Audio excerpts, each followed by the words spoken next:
So in just a couple of hours, I'm leaving for another business trip. That's why we're a little fancy. I got a flight to catch. Like, I got to pretty much record this video, get packed. I still haven't even packed my bags, and then get out the door before I'm late. But there is some very, very big news coming out today that I did want to cover, that I did want to talk about, and I wanted to, try and get one more video out before I actually hit the road. And we know what hotel life is like as far as content creation and everything. It's not exactly the best situation. But a couple of big stories coming out today that are actually very, very influential, very, very impactful. I know people always ask for me to cover more Eastern stories, more LPL, more LCK stories, and today we're going to be doing just that, but I think it is stories that will hopefully be significant and interesting to all kinds of League of Legends fans, even fans in the West. I think this should be a very, very big deal. That's kind of why I shy away from it at some points, because I know my audience and the people who watch my videos are mostly Western League of Legends fans, so I feel like some of this content might not do as well, but these are pretty big bangers. So definitely drop a like if you guys do enjoy this video. And if you, like me covering other types of leagues, other types of stories, other players, I would appreciate that a ton. And subscribe to stay up to date on all my latest content. We're trying to hit 10,000 subscribers by the end of the year. It's going to be close. So I'd really appreciate you guys' help a ton. With that being said, let's get right into this. The first big story of the day. This isn't the big one. This isn't the big bomb, but still pretty significant. I think it's interesting. I wanted to talk about a little bit. This is the fact that Sword Art, I know a ton of people have been asking me what's going on with him, because we just heard, thank you Sword Art, he's gone from TSM, and that was like, it feels like a month ago at this point. Maybe it was only a couple of weeks. I don't know. The time is so wacky in the offseason and everything, but we heard thank you Sword Art. We didn't know what was going to happen for him. Some people are like, oh, maybe he'll stay in North America. Maybe he'll go to the LEC. And obviously that didn't happen. He's not on any LCS or LEC team, and pretty much every roster is fully locked at this point. So then the question started coming, is he going to go to like the PCS? Is he going to make it back to the LPL? Did his time on TSM hurt him? Did it not matter at all? And our team's still going to want him back?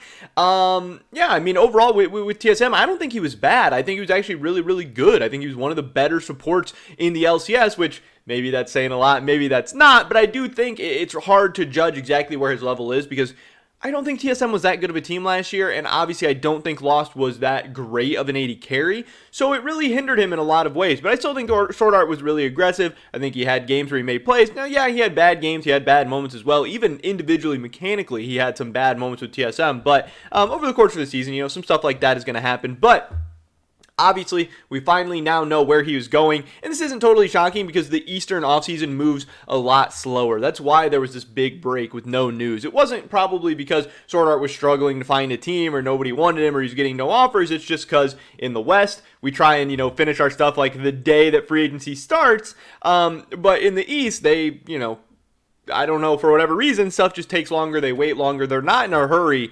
and they get stuff done in like December, as opposed to, the West, they get stuff done in like November. But anyway, Sword Art has returned to the LPL, which is really, really exciting news. It's going to be super cool to see him back there, see how he's able to do, see what kind of form he's still in, and getting to play in, obviously, one of the best, if not the best, league in the world is going to be exciting for him. And reunited with his former Suning teammates in Weibo Gaming. So that is where he is headed next season for the LPL. I believe Weibo Gaming is the team that bought out the Suning slot in the LPL. That could be Cap, but I think that's true. But either way, obviously he's going to be playing with a lot of his former Suning teammates, kind of reuniting that old team. Now, do I think they're going to have the magic that they had in 2020? No, I really don't. I don't think they're going to be, world finalists, or maybe not even make it to worlds at all, especially when you look around at the rest of the LPL. But either way, a cool story. I thought Sword Art's time with TSM was good. It seemed like, he was a hardworking player. He was determined. He had drive, all that stuff. So good for him, still finding a spot to land on. But definitely the big news here, the big story today, coming out from Billy Gaming, where they actually tweeted out their entire roster today. They're going to be going with Breathe. They're going to be going with Weiwei. They're going to be going with Fofo. That's a pretty cool pickup, That's exciting. That's interesting. They got Doggo as their AD carry. This is a guy who's been one of the biggest free agents the entire offseason, especially as far as, minor region free agents go, or emerging region free agents or whatever. This guy has been a beast. He was a monster at MSI. He was a monster at Worlds. People are super, super excited to see how he'll be able to do in the LPL. So I think Billy Gaming got an absolute monster in Doggo here at the AD carry position. They're going with Crisp as support. Crisp Doggo bot lane. That is going to be very, very nasty. Crisp, is a beast. We definitely know that. But the biggest bomb of them all, BLG Uzi. Warmly welcome BLG Uzi to BLG. Uzi is back. This is crazy. I mean, we had heard rumors and speculation and stuff of Uzi, wanting to come back or maybe testing the waters, maybe testing free agency, maybe starting to scrim with teams, whatever. And obviously, if Uzi wants to come back, somebody's going to give him a chance. But now he is officially back with a team that actually has a lot of talent around him, a team that looks pretty dang solid on paper, especially if Uzi's able to come back in form at all. Now, obviously, the big question here is they have both Uzi and Doggo. So what is going on? How is this going to work? And I think that's a great question. I think there's like a couple ways, maybe 3 ways that this could go.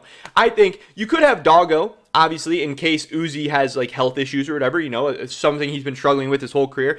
If those things do pop up, or maybe even assuming they're going to pop up, so when they pop up, you have another extremely capable world-class AD carry there to kind of sub in and back him up. You also have the option of maybe Uzi comes back and he's not in form. Maybe this, time is a weird thing. We've seen great players rise up and come back and not be bad. I don't think Uzi's going to be bad, but maybe he's not, 2018 Uzi or something like that anymore. So maybe you have Doggo there as like a safety valve in case Uzi is a little rusty, or maybe it takes him some time to adjust. Maybe Doggo's just better than him right now, and you have both of them kind of competing for spots. And then maybe you just preemptively want to save Uzi so he doesn't have those health issues, so he can spend more time practicing, scrimming, getting ready, and you just kind of run a 6-man rotation where Uzi and Doggo are both going to be playing, both subbing in and out, regardless of Uzi's health, regardless of Uzi's form, anything like that, and just have this really, really crazy team of whether it's Uzi or Doggo, knowing that you have an absolute world-class AD carry there. But either way, this is absolutely crazy news, and as a Western League of Legends fan that doesn't follow the LPL super closely, Uzi is one of my favorite players all time to watch. I'm mostly a mid lane guy. I usually like watching mid laners. I'm a big fan of like Knight and obviously like Faker, Showmaker. Those guys are super, super fun to watch. That's kind of where League of Legends gravitates for me. But as far as AD carries, as far as players playing other positions, Uzi is an absolute monster.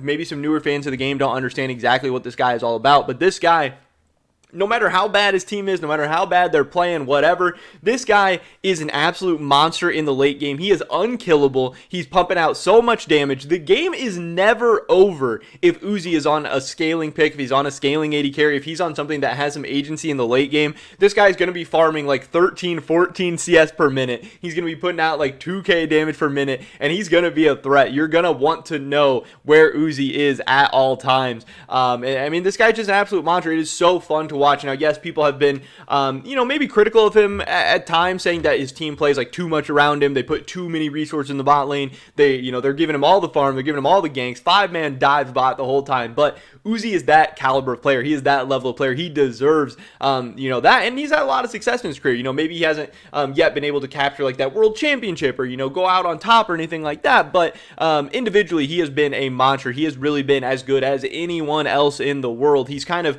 the Faker of AD carries without all the titles and world championships and stuff. Individually, he is truly that level. He's truly class. And seeing him back in professional play is going to be a ton of fun to watch, not only for LPL fans, but hopefully he makes it to MSI. Hopefully he makes it to Worlds, so the Western fans can get to watch him and enjoy him as well, because he is an absolute treat to watch. But Doggo's going to be a ton of fun to watch too. This Billy Gaming roster, all of a sudden, looking very fun, very exciting, and very good, which is really, really cool for the LPL and for BLG fans. But that is pretty much everything for the video today, guys. Definitely drop a like if you did enjoy it. I would appreciate it so much. Leave a comment down below. What do you think about Uzi coming back to professional play, or what do you think about this roster? How do you think Uzi and Doggo are going to work together? I'd love to hear your guys' thoughts and opinions. Subscribe, stay up to date on all the latest content. Hopefully catch you guys in the next one.